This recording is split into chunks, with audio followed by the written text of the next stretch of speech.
husband and I have separate accounts and we share bills equally. I know it's good to have total partnership as you have shown us.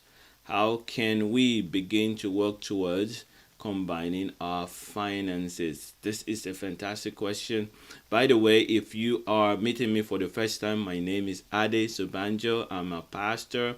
I've been pastoring since 2005 full time, and I have been married since 2004, and we have two wonderful children.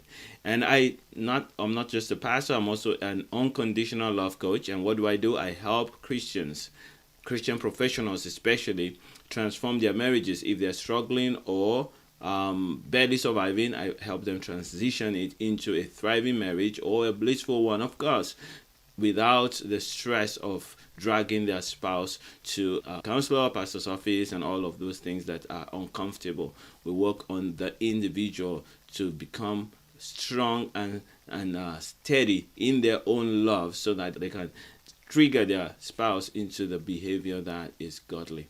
Okay, so let's answer this question. My husband and I have separate accounts and we share bills equally. Now, this is something that could happen in marriages, and as I've consulted people all over different parts of the world and at different times, I discovered that most families have accounts. Each person has an account, and so that's all right.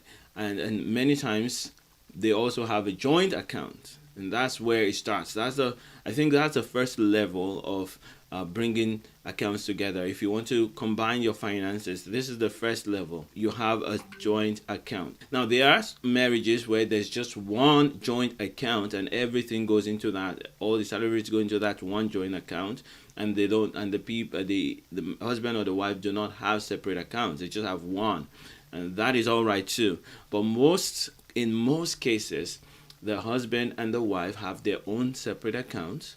And then there's a family account that's joint. And in that family account, people put money into it. Now, how you will choose to put money into it is what needs to be discussed, and who's going to manage the account. Now, the truth is, every family is different. Every couple is different.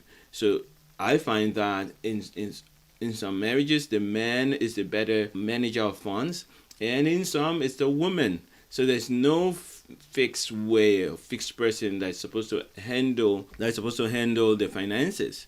You choose amongst yourself who has the greater strength and who has the time and who has the energy and who is more on time with bills. And sometimes it changes, over the time of the marriage.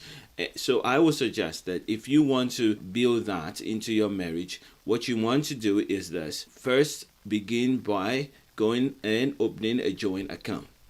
Because right now what you're doing is you have two different bills and different people pay them. Begin to put the money for those bills in that joint account and figure out who's going to manage it. This is where to start. This is the best place to start. Now, that's the practical activity of it. Now, before you get into the practical activity of it, there's the mindset of it that needs to be addressed.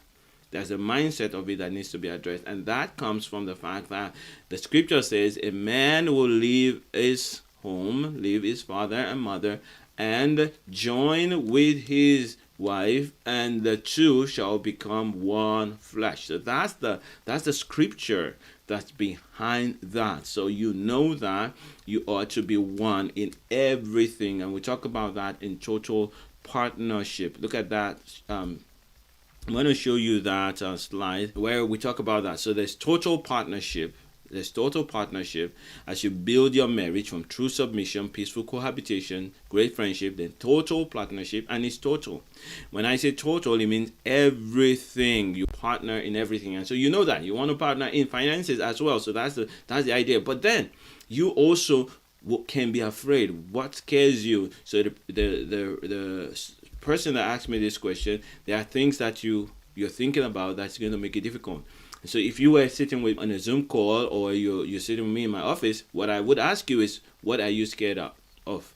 What is it that you're scared of? If you know that your husband is a very good planner, is a good financial planner, and is good with finances, this will not scare you, right? You'll be willing to allow your money to go there. So there are things that can be scary. Number one is that the one spouse will mismanage the funds. For example, if you have just one joint account, one day you could go to that account and find nothing there. All right, so that can happen. And what else can scare you? What can scare you is that you're thinking that, I don't want to always ask somebody, take permission to use my own money that I work for. I'm an adult and I need to be able to spend my money the way I want. What if I want to surprise my spouse and all of that? So all of that can be taken care of by communicating amongst yourselves. So when you communicate, you can discover how to do that. But the foundational thing is get a joint account, begin to put money into the joint account, let somebody manage that account. And of course, when you begin to think like that, you know what that does? You have to have a family budget. You have to have family goals. And all of that helps, because what it does, let me show you that in the slide again. What that does for you, it gets you to do more friendship, right? You have to talk.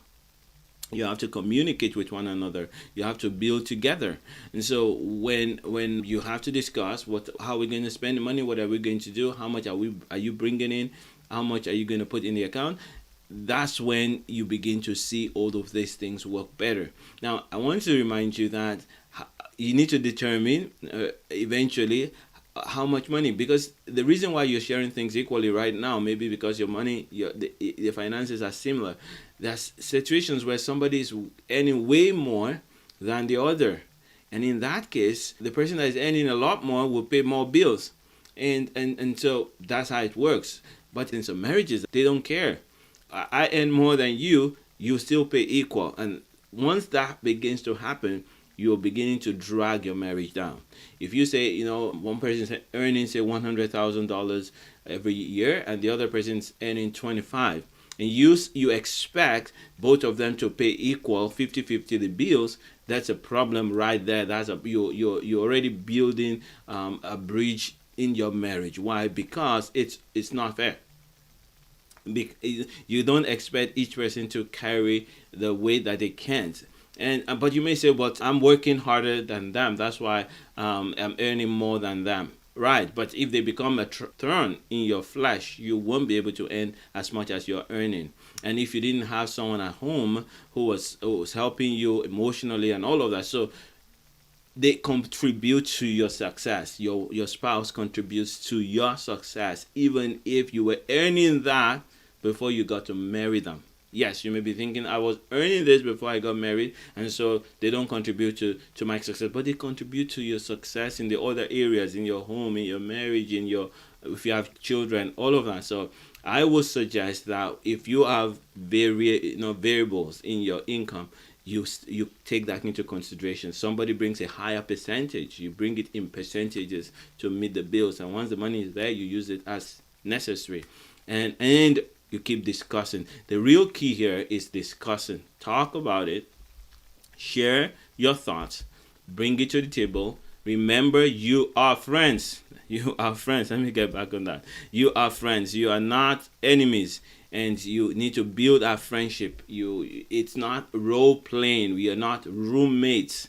You are friends. And as friends, you want to also partner and make impact together.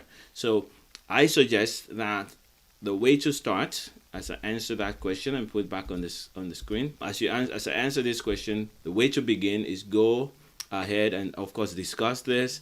Maybe play this video and then discuss it. And once you've discussed it, go and open a joint account. Then begin to talk about how much money is going to put in there. Then discuss who's going to manage the account. Make sure that everybody has access to it. In this world now, we can see everything on our phones. So look into that, and that should be a beginning for you. All right.